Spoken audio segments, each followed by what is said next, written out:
আচ্ছা, আদম কিসের তৈরি? মাটির। ফেরেশতারা কিসের তৈরি? মাটির। কিসের? নূরের, তাই তো?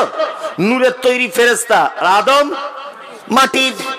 এবার আপনাকে বলছি, যুক্তি এবং তর্কের খাতিরে ধরে নেন নবী নূরের তৈরি, ধরে নেন যুক্তি এবং তর্কের খাতিরে, তাহলে ফেরেশতারাও নূরের, নবীও নূরের। তাহলে নূর সেজদা করছে কাকে? মাটিকে, তাই তো? তাহলে বলুন, নবী যদি নূরের হবে তাহলে নূর সেজদা করছে মাটিকে, তাহলে বলুন তো আদমের সম্মান বাড়লো, মানে মাটির সম্মান বাড়লো, না মাটির সম্মান কমলো, না নূরের সম্মান কমলো? কোনটা? মাটির সম্মান বাড়লো, নূরের সম্মান কমলো। তাহলে এবার বলুন, আপনারা আমরা যারা এখানে বসে আছি, আমাদের মতো নবী মানুষ ছিলেন, না আমাদের থেকে অসাধারণ ছিলেন? অসাধারণ ছিলেন, মানুষ ছিলেন, তবে তিনি অসাধারণ মানুষ, সাধারণ মানুষ নন। কি বলছি বুঝতে পারছেন না? তার মানে এখানে যদি যুক্তি তর্কতেও যদি আপনি যান আর নবীকে যদি নূরের তৈরি বলা হয়, তাহলে এই জায়গাটা নবীকে ছোট করা হলো না বড় করা হলো? কথা বলুন। ছোট করা হলো। নবী যদি নূরেরই যদি তৈরি হবে, ছোট করা হলো না? ছোট করা হলো। কি বোকা! কোরআনের একটা আয়াতের দলিল পেশ করছে। দলিলটা হচ্ছে এই যে পবিত্র আল কোরআন আল্লাহ সুবহানাহু ওয়া তাআলা, যে আয়াতটা আমি ভুলে গেলাম, যে কোরআন নূর শব্দ ব্যবহার করেছেন, ওখানে কোরআনের এই কোরআনটাকে নূর বলা হয়েছে, অর্থাৎ জ্যোতিময় কিতাব। হ্যাঁ, এইটা নবীজিকে নূর বলা হয়নি। কি আশ্চর্য ব্যাপার! আমি আপনাকে এবারে দুটো একটা যুক্তি দিয়ে কথা বলছি, আপনারা আমার এই যুক্তিটা কেটে দেন তো। এক, আচ্ছা, মুহাম্মদ সাল্লাল্লাহু আলাইহি ওয়াসাল্লাম জন্ম হয়েছেন কোথায়? কোথায়? মক্কায়। আচ্ছা, হাজী সাহেবরা মদিনাকে বলে সোনার মদিনা, বলে কি বলে না? বলে। তাহলে মক্কার থেকে নিশ্চয় মদিনা ভালো শহর না খারাপ? ভালো। এখানে হাজী সাহেব কেউ আছেন? একজন হাত তুলুন তো, তুলুন একজন। একটা জিনিস জিজ্ঞেস করবো, কেউ আছেন? যদিও বা আছেন, ভয়ে তুলছেন না, যে যদি কি উল্টো পাল্টা জিজ্ঞেস করে বলতে পারবো না, মান সম্মানের ব্যাপার। আল্লাহর কসম আপনাকে কিচ্ছু জিজ্ঞেস করবেন, একটা কথা শুধু হ্যাঁ বলে দেবেন। কেউ আছেন হাজী সাহেব? একজন, আপনি? মাশাআল্লাহ। আচ্ছা বলুন তো, মদিনা সত্যি পরিষ্কার পরিচ্ছন্ন ভালো শহর নয়? অবশ্যই তো, অবশ্যই। মক্কা অতটা ভালো নয়, তাই তো? অবশ্যই ভালো জায়গা, কিন্তু মদিনার মতো ভালো নয়। এবার আপনাকে একটা কথা বলছি, সোনার মদিনা বলা হচ্ছে, অথচ নবীকে মক্কায় জন্মগ্রহণ করানো হলো কেন? সোনার নবীকে সোনার মদিনাতেই জন্ম দেওয়া উচিত ছিল। ছিল কি ছিল না? ছিল। মক্কাতে জন্ম হলো কেন? এর একটা লজিক আছে। এগুলো মারাত্মক ডিপলি আলোচনা, আপনি না শুনলে বুঝতে পারবেন না যে ছেলেটা বলছে কি। আপনি খুব ধীর স্থির ভাবে বসুন, তাহলে আলোচনা বুঝতে পারবেন, না তো বুঝতে পারবেন না। এক, আচ্ছা, যারা ভৌগোলিক জ্ঞান যাদের আছে, ভৌগোলিক জ্ঞান, এখানে কেউ আছেন যাদের ভৌগোলিক জ্ঞান একটু ম্যাপ, এই যে পৃথিবীর গোটা ওয়ার্ল্ডের যে ম্যাপ, এই ম্যাপ সম্পর্কে একটু জ্ঞান রাখেন? একটু, এরকম কোন ছেলে আছেন এখানে যে আমি একটু একটু? মাশাআল্লাহ, একজন। আচ্ছা, আপনিও আছেন, তাই তো? আচ্ছা, ভৌগোলিক ম্যাপের দিকে যদি তাকানো যায়, তাহলে আপনারা বলুন তো দেখি, যে সারা পৃথিবীর মিডিল পয়েন্টে অবস্থিত কোন জায়গা? মক্কা। ইয়েস, মক্কা। সারা পৃথিবীর মিডিল পয়েন্ট অবস্থিত মক্কা। এবার আপনাকে আবার একটা কথা বলছি, আমি মুমতাজুল ইসলাম, আমি ডেকোরেশনের কাজ করি, আমি প্যান্ডেল ভাড়া দিই আর লাইটের কাজ করি। এই যে জলসাটা, এই জলসার এই বিশাল প্যান্ডেলের একটা লাইট যদি আমি এই কোণাটায় যদি শুধু টাঙিয়ে দিই, একটা টিউব, আচ্ছা বলুন তো এই আলোটা প্যান্ডেলের চারিদিকে সমানভাবে পড়বে না পড়বে না? পড়বে না। ইয়েস, যদি আমি এই লাইটটা প্যান্ডেলের একদম মিডিল পয়েন্টে যদি আমি টাঙিয়ে দিই, আচ্ছা বলুন তো চারিদিকে আলোটা সমানভাবে পড়বে কি পড়বে না? পড়বে। মুহাম্মদ সাল্লাল্লাহু আলাইহি ওয়াসাল্লামকে মক্কাতে এই কারণে পাঠানো হয়েছে, ওনার কাছে দেওয়া হয়েছিল একটা জ্যোতিময় কিতাব, তার নাম আল কোরআন। কোরআনকে এই কারণে জ্যোতি বলা হলো যে শিরকে নিমজ্জিত জাতি রাতের বেলা শুতে হয় একটা মেয়েকে নিয়ে, নিজের বেটিকে নিয়ে শুয়ে পড়তো। সেক্স, এই সেক্স করতে হয় একটা নারীর সঙ্গে। এই সেক্সের বিপরীত লিঙ্গটা হতে পারে নিজের বেটি, নিজের ফুপু, নিজের মা, এইরকম কেউ হতে পারে। এইরকম একটা অন্ধকারে নিমজ্জিত জাতিকে এই নূর নামক জ্যোতিময় কোরআন দিয়ে আল্লাহ নবী সাল্লাল্লাহু আলাইহি ওয়াসাল্লাম হেদায়েতের আলোতে টেনে এনেছিলেন। বুঝতে পারছেন কি বলছি? তাহলে কোরআন মক্কার পৃথিবীর মিডিল পয়েন্টে অবস্থান করেছে বলে মুহাম্মদ সাল্লাল্লাহু আলাইহি ওয়াসাল্লামকে পৃথিবীর মিডিল পয়েন্ট মক্কাতে জন্মগ্রহণ করা হয়েছে বলে সারা পৃথিবীর বিভিন্ন আনাচে কানাচে কোরআনের দাওয়াত পৌঁছেছে কি যায়নি? গেছে। এটা একটা লজিক্যাল দিক আপনাকে দেখালাম। এইবার আপনাকে একটা কথা বলছি, এসব কথা সহজে কেউ বলবে না, আপনি মনোযোগ দিয়ে শুনুন, ভালো না লাগলে চলে যান, তবে কাউকে ডিস্টার্ব করবেন না। আবার বলছি, আমি মমতাজুল ইসলাম। আপনাদের গ্রামটার নাম কি? সাগরদিঘি, তেলাংদিঘি। তেলাংদিঘি গ্রামে আমি একদিন এসেছি, আমি আর আনিকুল ইসলাম এসেছি। আর সভাপতি সাহেব আমার খুব পরিচিত মানুষ, আমার বাড়িতেও অনেকবার গেছেন উনি। তা আমরা তিনজনে এসেছি একটা 4 চাকা গাড়ি করে। এসে দেখছি যে এইদিকে কিছু মেয়ে বসে বসে বিড়ি বানছে আর গান গাইছে, ওইদিকে দেখছি কিছু ছেলে বসে বসে তাস খেলছে, ওইদিকে দেখছি কিছু যুবক ছেলে আন্ডার প্যান্ট করে ড্যান্স করছে, ওইদিকে দেখছি আর কিছু ছেলে মেয়ে দুজনা বসে বসে গল্প গুজব করছে। মসজিদে এসে দেখলাম আজান হয়নি জোহরের। তা আমি এসে গ্রামে তালান্দিকে ঢুকে বলছি, গ্রামটা একেবারে অন্ধকার, একেবারে অন্ধকার। আচ্ছা বলুন তো অন্ধকার বলতে কি বোঝালাম? যে পোস্টারে লাইট নেই, কি বোঝালাম? শিক্ষা নেই, তাই না? তার মানে কি বোঝালাম আমি? এই গ্রামে কোনো শিক্ষার লোক নেই, শিক্ষিত মানুষ নেই, তাই তো? তার মানে সব সময় আলো, এই আলোকে বোঝায় না। সব সময় নূর, এই জ্যোতিকে বোঝায় না। বোঝায় কখনো কখনো সময় কি বোঝায়? বিদ্যা, এটাকে বোঝায়, তাই তো? তাহলে নবী মুহাম্মদ সাল্লাল্লাহু আলাইহি ওয়াসাল্লামকে এমন এক অন্ধকার নিমজ্জিত, এমন এক অন্ধকার আচ্ছন্ন পরিবেশে হযরত মুহাম্মদ সাল্লাল্লাহু আলাইহি ওয়াসাল্লামকে পাঠানো হয়েছিল। তখন তিনি এই কোরআন জ্যোতিময় কিতাব দিয়ে মানুষকে দ্বীনের পথে টেনে এনেছিলেন। ব্যাপারটা বোঝাতে পেরেছি আমি? পেরেছি? এরপরেও যদি বুঝতে না চান, এটা যদি বলতে লাগি মোটামুটি রাত 12টা 1টা পর্যন্ত বলা যাবে, শুধু নূরের যদি কথাটা বলি। কিন্তু অনেক কথা আরো আছে, আপনাকে এতক্ষণ পর্যন্ত বোঝালাম আল্লাহ এবং নূরের ব্যাপারে। এবার আপনাকে আমি আর একটা কথা বলছি। আল্লাহ তাআলা বলছেন সারা পৃথিবীর সমস্ত ক্ষমতা কার হাতে? আল্লাহর হাতে। আচ্ছা, আল্লাহ ছাড়া এই ক্ষমতা আর অন্য কারো আছে, এটা যদি কেউ মনে যদি করে, তাহলে তার নাম হবে কি? তার নাম কি হবে? তার নাম হবে মুশরিক। কি নাম? মুশরিক। যদি বলছেন মুশরিক হবে কেন, সে তো কাফের হবে। জি না, মুশরিক হচ্ছে সেই যে আল্লাহ সুবহানাহু ওয়া তাআলাকে এক বলে মানে, কিন্তু মুশরিক আল্লাহর যে নাম এবং তার যে সিফাত, এই নাম বিশ্বাস করে কিন্তু আল্লাহর সিফাতকে বিশ্বাস করে না। ওই জন্য তো মক্কার আবু জেহেল, আবু লাহাব এক বাক্যে বলতেন, কাবার মালিক কে? আল্লাহ। আল্লাহ নবী জিজ্ঞাসা করতেন, চাচা আবু জেহেল, অসুস্থ যে আপনি হন, এই অসুস্থ দেনেওয়ালার মালিক কে? বলতেন আল্লাহ। আপনি যে খান, রুজির মালিক কে? হচ্ছে আল্লাহ। এটা বলতো কি বলতো না? বলতো। তাহলে আবু জেহেল, আবু লাহাব, উতবা, সাইবা, আব্দুল্লাহ ইবনে উবাই সবাই স্বীকার করতো যে রুজির মালিক, হায়াত মাওতের মালিক, সুস্থ সুস্থর মালিক, সমস্ত কিছুর মালিক কে? আল্লাহ। কিন্তু তারা 360টা দেবদেবীর মাধ্যমে আল্লাহর কাছে পৌঁছানোর জন্য এই উদ্দেশ্য তাদের ছিল।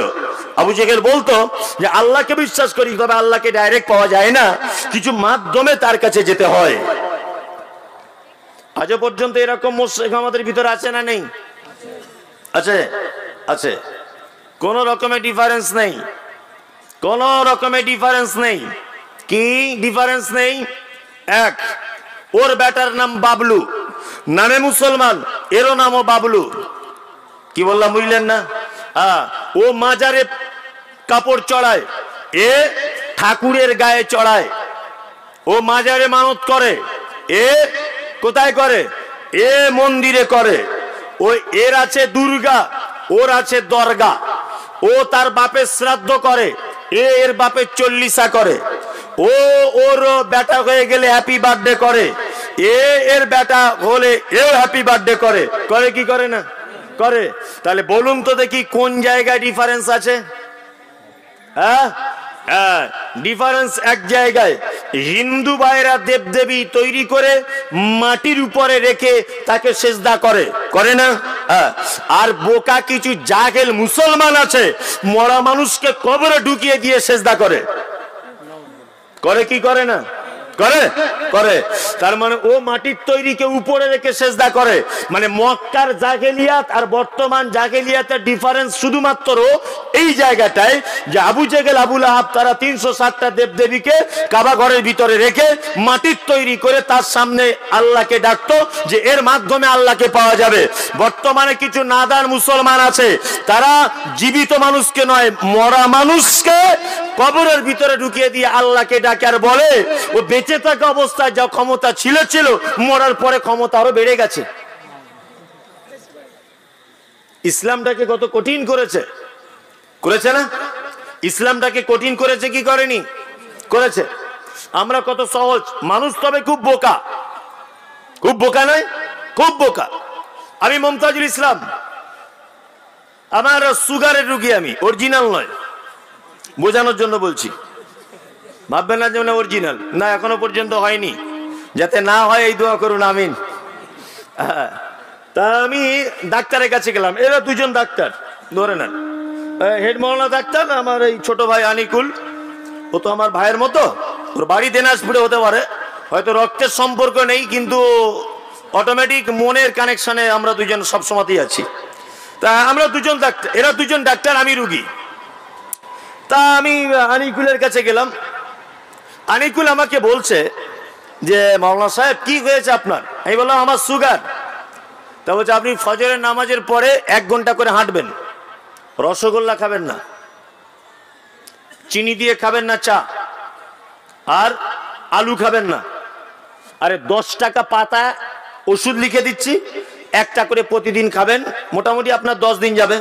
প্রতিদিন তাহলে খরচা হলো কত করে? 1 টাকা। 1 টাকার ওষুধ, ফজরের নামাজ পড়ে হাঁটা, আর আলু খেতে নিষেধ, চিনি খাওয়া যাবে না, তাই তো? আর ফজরের নামাজ পড়ে 1 ঘন্টা করে হাঁটতে হবে। তা আমি এর কাছে দেখে আমি আমার বউয়ের কাছে গেলাম বাড়িতে, আমার বউ বলছে আগো কাকে দেখিয়ে এলে? ডাক্তার আনিকুলকে। ঘোড়ার ডিম ডাক্তার, ও ফি নিয়েছে না? ফিটি কিছু নাই। কি বললো? যে দেখো 10 টাকা পাতা একটা ওষুধ দিয়েছে, আর 1টা করে খেতে বলেছে, ফজরের নামাজ পড়ে হাঁটতে বলেছে, আর আলু খেতে মানা করেছে, আর মিষ্টি জাতীয় জিনিস খেতে মানা করেছে। বলছে ও ডাক্তার না ঘোড়ার ডিম, ও কি জানে কি? ওই তুমি এক কাজ করো, ওই কি বলে যুগরের হেড মৌলানার কাছে যাও তো।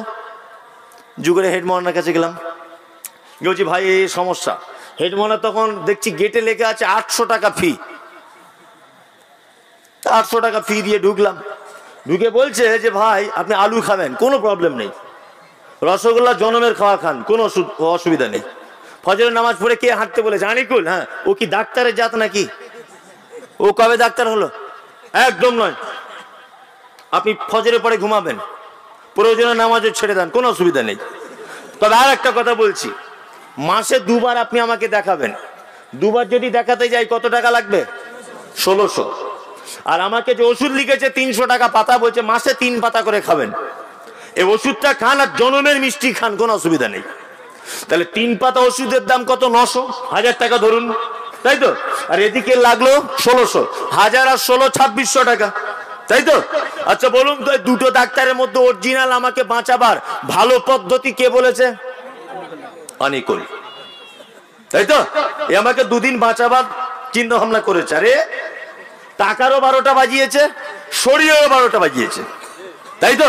হ্যাঁ, এবার আপনাকে বলছি, আচ্ছা বলুন, আমরা অরিজিনাল ভালো ডাক্তার মনে করি কাকে? ইমানদারির সঙ্গে বলুন, কথা বলুন, বেশি ফি নাই। হ্যাঁ, আমি আগে বক্তব্য রাখতাম, ভালো করে বুঝবেন, আমি আগে বক্তব্য রাখতাম, আমি বক্তা হয়েছি 10 বছর আগে, সব জায়গায় বক্তব্য রাখতাম। ওই দেখছি একদম হ্যান্ডবিলের নিচে আমার নাম দিত মুমতাজুল ইসলাম। আমি তো চিন্তা ভাবনা করি, আমি বেশি লেখাপড়া জানি না, কিন্তু মুখে ফটর ফটর পারি, বেশি লেখাপড়া জানি না। তাই মনে মনে ভাবছি যে সবার নাম উপরে, আমার নিচে কেন? কারণ কি? আমি রোগ ধরলাম যে বুঝতে পারছি যদি ফ্রিতে ইমিটেশন দেওয়া, সোনা দেওয়া হয়, তবুও মানুষ হীরের আংটি মনে করে না, করে না। হীরের আংটি দিলেও মনে করবে ইমিটেশন। আমি চিন্তা ভাবনা করে দেখলাম যে না, মাল বাড়াতে হবে। গত বছর থেকে ডেট করে কত, 20,000, কম 10 পয়সাও নেই, ফোন কেটে দিই। যদি বলছেন এটা কি আপনি দেমাক অহংকার? না, দেমাক অহংকার নয়, আমাকে এই জায়গায় এসেছি অহংকার দেমাক নয়, জাস্ট বোঝানোর জন্য বলছি। তা আমি 20,000 করে টাকা নিচ্ছি, এখন দেখছি সব জায়গায় প্রধান বক্তা। আমি তখন বুঝলাম যে তাহলে মানুষের এটা ধারণা যে যত বেশি টাকা নেবে সে তত বড় বক্তা। কি বলছি বুঝতে পারছেন না? তাহলে আমি দেখছি তাহলে এই কল আমাকেও করতে হবে, ভালো করে বুঝবেন। তাহলে ঘটনা এটা আমাদের তদন্তর দাবি 2-3টে জায়গায়। কি না বলছে, উরি বাবা হেলিকপ্টারে করে হুজুর এসেছে, কোটি কোটি শ্রোতা। বলছে ওই সব থেকে মনে হয় সঠিক ইসলামের উপরে আছে, তাছাড়া এত লোক হয়? বলছে কি বলছে না? বলছে। আর ওই বাবা মুমতাজুল ইসলাম 20,000, আনিকুল 10,000 দিলে যা হোক দেবেন খুশি করে, সবার নিচে ওর নাম। বোঝানোর জন্য বলছো, আমার ছোট ভাই বলে। তার মানে আমরা মানুষ কতটা ভালো মন্দ, অর্থ, জনগণ, কার বেশি জনপ্রিয়তা, এইটার উপরে ডিপেন্ড করছে কার কাছে সঠিক ইসলাম আছে। করছে কি করছে না? আচ্ছা বলুন, সঠিক ইসলামের মানদণ্ড কি এটা? এটা নয়। তাহলে আমরা যে ডাক্তার বেশি ফি নিচ্ছে আমরা তাকে ভালো ডাক্তার বলছি, তাই না? কিন্তু অরিজিনাল বাঁচাবার জন্য লড়াই করছে, কিন্তু এ ডাক্তার আমার পছন্দ নয়। তা আমরা সঠিক ইসলাম আপনাকে বলে দিলাম যে আপনার আব্বা যখন মারা যাচ্ছে, শাইখুল হাদিস আছেন, জিজ্ঞেস করুন, আল্লাহ রাসূল বলেছেন মৃত্যুর আগে যদি কেউ কলেমাটা পড়ে লা ইলাহা ইল্লাল্লাহ, ওই লোকটা জান্নাত চলে যাবে। এটা হাদিস আছে তো? আছে। আমরা বলছি যে আপনার আব্বা যখন মৃত্যুর কাছাকাছি চলে এসেছে, আপনার আব্বার মাথার কাছে বসে বলান, বা আপনি নিজে বলুন যে লা ইলাহা ইল্লাল্লাহ। আপনার আব্বা যদি আপনার বলাতে একবার যদি বলে দেয়, তাহলে ফলশ্রুতিতে কোথায় থাকবে? জান্নাতে, তাই তো? ও আমার কথা নিল না, লা ইলাহা কোনোদিন মানুষকে পার করতে পারে? আজে বাজে সব নিয়ে বড় হুজুরের কাছে গেল, বলছে হুজুর আমার আব্বা প্রায় মরে যায় ভাব। হুজুর বলছে নাউজুবিল্লাহ, এতক্ষণ পরে কেন বললে গো? এই আমাদের মাদ্রাসা থেকে 15 জন ছেলে নিয়ে যাও, যে সূরা ইয়াসিনটা তাড়াতাড়ি করে খতম করে দাও। নিয়ে মাথার কাছে গিয়ে সূরা ইয়াসিনটা তাড়াতাড়ি করে খতম করে দিল। আচ্ছা বলুন তো, ইয়াসিন পড়লে জান্নাতে যাওয়ার চান্স আছে না জাহান্নামে যাওয়ার চান্স আছে? জাহান্নামে যাওয়ার চান্স, কারণ বেদাত। আর রাসূলুল্লাহ বলেছেন কুল্লু বিদআতিন যালালা, প্রত্যেক মানে নতুন আবিষ্কৃত আমল কি? ভ্রষ্টতা। আর প্রত্যেক ভ্রষ্টতাকারী স্থান ফি মধ্যে নার মানে আগুন। আমরা বলে দিয়েছি ওর আব্বা মারা গেছে, কোনো কাজ নেই, শুধুমাত্র একটা কাজ বেটার তরফ থেকে, ওর আব্বার জন্য দোয়া করবে, 2 ওর আব্বার জন্য দান করবে। ওর আব্বা আর কিছুই করতে পারবে না, পারবে?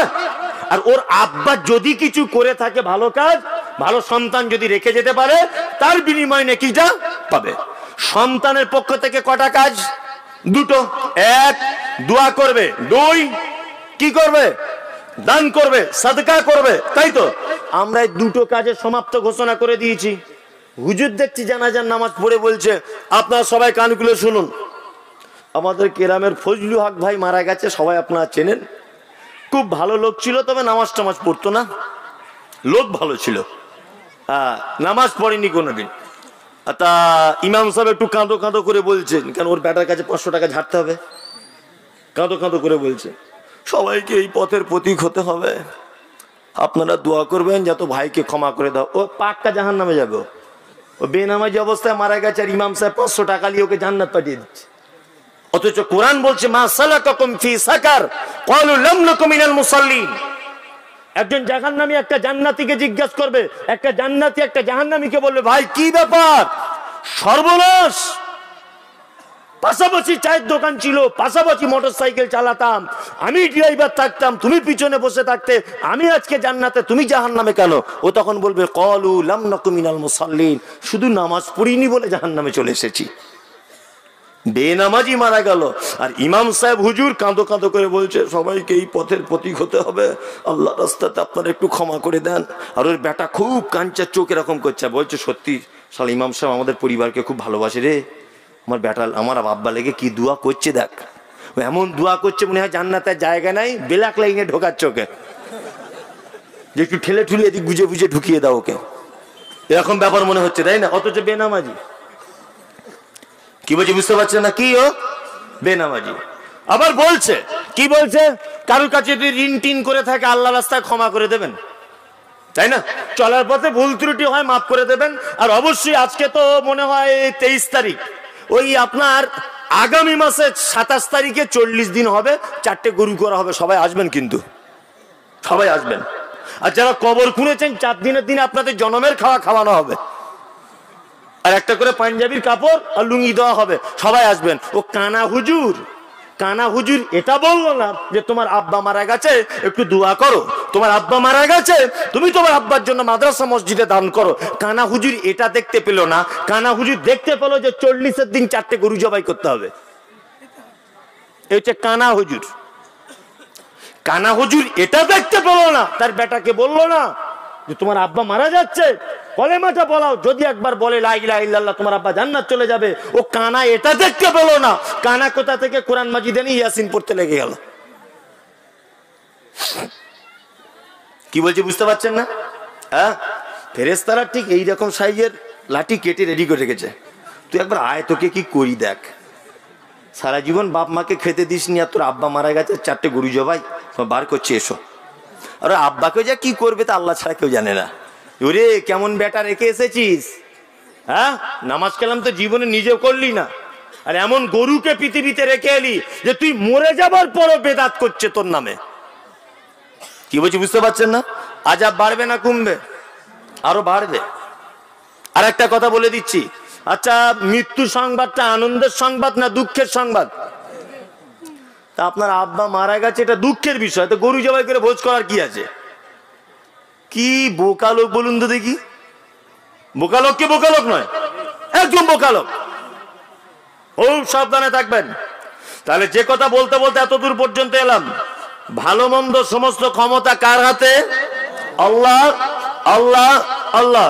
আল্লাহ ছাড়া কারুর কাছে কিছু চাওয়া যাবে? যাবে না। আচ্ছা আমরা রাজ্জাক না আমরা আব্দুর রাজ্জাক? আমরা রাজ্জাক না আব্দুর রাজ্জাক? আব্দুর রাজ্জাক। কিন্তু আমরা গোপনে গোপনে রাজ্জাক হয়ে গেছি। রাজ্জাক হয়ে যায়নি গোপনে গোপনে। ছেলেটার বয়স 19 বছর হবে, তাই আর কি করে দাদুকে বলছে, হাগো দাদু এটা না দো বউ দেখো না। ছেলেটা বলছে, দাদুর সঙ্গে আর কি হয়, ওই দেখো রাস্তা দিয়ে যাচ্ছে দেখছো ওটা তোমার নাত বউ। তার মানে কি ওর ভিতরে যৌবন একদম তোলপাড় করছে। তা দাদু ওর বাপকে মানে বেটাকে বলছে, আরে শামসুল একটু বিয়ে দিয়ে দে না, লাফালাফি করছে রে তোর ছেলেটা। ওর বাপ তখন বলছে, এক চড় মারবো তোর, দাঁত ফেলে দেবো তোর। কেন রে?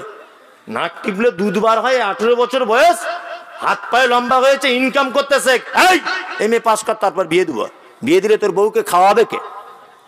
হ্যাঁ, নিজের পায়ে দাঁড়া তারপরে বিয়ে করবি। নিয়ে বড় মোবাইল কিনে দিয়েছে, বলছে এইটা দিচ্ছি। হ্যাঁ, মোবাইলে অন্য মেয়ের সঙ্গে ন্যাংটো হয়ে ভিডিও কল করুক, ওতে দোষ নেই। কি বলছি বুঝতে পারছেন না? হ্যাঁ, কথাগুলো বাস্তব বলছি, আপনার সহ্য হবে না আমি জানি। অন্য মেয়ের সঙ্গে ফোনে ব্যভিচার করুক, ওতে প্রবলেম নেই। অন্য মেয়েকে ভ্যালেন্টাইন্স ডেতে গোলাপ ফুল দিয়ে প্রপোজ করবে, ওতে অসুবিধা নেই। আর অনলাইনে চ্যাটিং করবে, ওতে কোনো অসুবিধা নেই। আর গোপনে গোপনে রামপুর হাটে গিয়ে যৌন পল্লীতে গিয়ে রাত কাটিয়ে আসবে, ও তো বেটা, ওতে অসুবিধা নেই। কিন্তু বৈধভাবে বিবাহ দিতে পারবে না, কারণ বলছে নিজের পায়ে দাঁড়াতে পারছে না। নিজের পায়ে দাঁড়াতে পারছে না, তো রামপুরহাট চলে গেল কি করে? হ্যাঁ, তুমি বদমাইশির জায়গা পাও না? এই আপনি এত দায়িত্বহীন লোক কেন? আপনার বেটা, আপনি বুঝতে পেরেছেন ওর যৌবন চলে এসেছে, বিয়ের জন্য লাফালাফি করছে, সাথে সাথে মোবাইল কিনে দেবার আগে ছোট একটা মেয়ে দেখে বিয়ে দিয়ে দেন, যা পারবি দুজনাতে কর, ফোনে আজে বাজে করিস না বেটা, আমি পাপের ভাগিদার হয়ে যাব। ঠিক বলছি না ভুল বলছি? বড় মোবাইল পেয়ে গেলে দেখুন আর বিয়ে করতে চাইবে না, মানে 4-5টা অনলাইন আছে ওর। ও কার চাতে সময় দিব? ওর মাথাতে যেন পোকা লেগে গেছে, মাথা এয়ারপোর্ট। মানে এইটুকু মন কাকে দেয় আর কাকে ছাড়ে, চারিদিক থেকে ফ্রেন্ড রিকোয়েস্ট আসছে, আর ওর তো মাথায় কাজ করছে না যে আর বিয়ে করা লাগে। বলছে নিজের পায়ে দাঁড়াও। আস্তাগফিরুল্লাহ, তাহলে তুমি তো রাজ্জাক হয়ে গেলে। তোমার বাড়ি তোমার বেটি খেতে পায়, তোমার 4 বেটা খেতে পায়, তুমি নিজে খেতে পাও, তোমার স্ত্রী খেতে পায়, আর বৈধভাবে তোমার বেটাকে বিয়ে দেবার পরে একটা মেয়েকে বৌমা করে আনার পরে সে কি দিনে 5 কালের চালের ভাত খাবে? 5-6 কেজি চালের ভাত খাবে? সে 100-150 গ্রামের ভাত খাবে। তুমি এইটুকু একটা বৌমার ভাত জোগাড় করতে পারবে না? তুমি বেটাকে বলছো যে নিজের পায়ে দাঁড়াও তবে বিয়ে করবে, তার মানে তুমি তো রাজ্জাক হয়ে গেলে ভিতরে ভিতরে। আসলে তো তুমি আব্দুর রাজ্জাক। কথাগুলো বাস্তব বলছি না অবাস্তব? বেটা বড় হয়ে গেছে, আগে বিয়ে দিয়ে দেন, তো ও তো পাপ কাজ করছে, আপনিও গার্জেন হিসেবে পাপ কাজে লিপ্ত হয়ে যাচ্ছেন আপনার বেটার কারণে। খুব সাবধানে থাকুন। বেটি বুঝতে পেরেছেন বেটি আমার যৌবনে পদার্পণ করেছে, সঙ্গে সঙ্গে ভালো পাত্র দেখে তাকে বিয়ে দিয়ে দেন, দেরি করবেন না একদম। জামানা খারাপ চলছে, চলছে না? খুব খারাপ। মান সম্মানও যাবে, আখিরাতও যাবে। আল্লাহ তাআলা তারপরে বলছেন ওয়া আলা কুল্লি শাইইন কাদির আল্লাযী খলাকাল মাউতা ওয়াল হায়াতা। আল্লাহ সৃষ্টি করেছেন মওত আর হায়াত। কি জন্য সৃষ্টি করেছেন? লিয়াবলুয়াকুম আইয়ুকুম আহসানু আমালা, যাতে তোমাদেরকে পরীক্ষা করে নেওয়া হবে যে তোমাদের ভিতর থেকে উত্তম আমল কে করেছে। উত্তম আমল। তাহলে আমাদের জীবন এবং মরণ তৈরি করা হলো কেন? যাতে আমরা পরীক্ষার সম্মুখীন হব, তাই তো? তাই এই যে একটা কথা বলছি, আজকে থেকে মাধ্যমিক পরীক্ষা স্টার্ট হয়েছে না? 1 বছর একটা স্টুডেন্ট পড়াশোনা করেছে। আচ্ছা বলুন তো, যদি এই পরীক্ষার ডেটটা যদি না আসতো, তাহলে ছাত্র ছাত্রীদের পড়ার মর্যাদা থাকতো? থাকতো না।